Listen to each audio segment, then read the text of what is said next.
एक छोटे से गांव में एक गरीब औरत रहती थी। उसके पास खेती बाड़ी का ज्यादा साधन नहीं था, न ही कोई बड़ा कारोबार। वह अपने छोटे से घर में अकेली रहती थी और रोजमर्रा की जिंदगी चलाने के लिए मेहनत करती थी। उस औरत के पास कुछ मुर्गियां थीं। इन्हीं मुर्गियों के अंडे बेचकर वह थोड़ा बहुत पैसा कमाती और अपना पेट भरती। ज्यादातर दिन उसका जीवन कठिनाई और अभाव में ही बीतता। लेकिन उसके मन में हमेशा यह इच्छा रहती कि काश उसे किसी दिन अचानक बहुत सारा धन मिल जाए तो उसकी जिंदगी बदल जाए। एक दिन उसके जीवन में चमत्कार हुआ। उसने देखा कि उसकी एक मुर्गी ने साधारण अंडा नहीं बल्कि सोने का चमचमाता अंडा दिया है।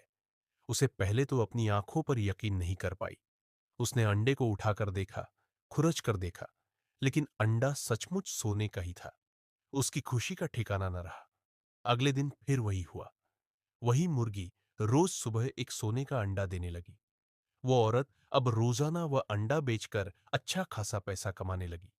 उसकी आर्थिक स्थिति धीरे धीरे सुधरने लगी। अब उसे खाने पीने, कपड़े या घर की मरम्मत की चिंता नहीं थी। लेकिन इंसान की फितरत है कि कभी संतोष नहीं करता। उसके मन में भी अब लालच घर करने लगा।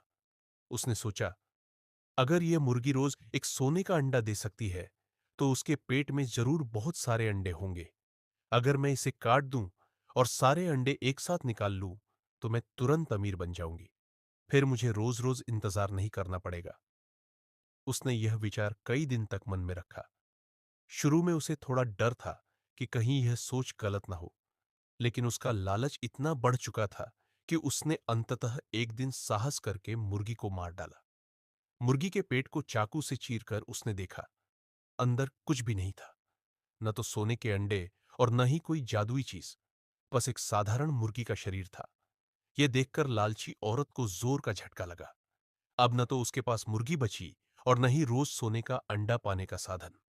जो धन उसके पास जमा हुआ था वह कुछ ही दिनों में खत्म हो गया। फिर से वही गरीबी, वही तंगी उसके जीवन में लौट आई। वह पछताती रही, रोती रही, लेकिन अब कुछ नहीं किया जा सकता था। उसने खुद ही अपने लालच के कारण अपनी खुशियों को नष्ट कर दिया था। इस कहानी से हमें यह शिक्षा मिलती है कि लालच इंसान का सबसे बड़ा दुश्मन है।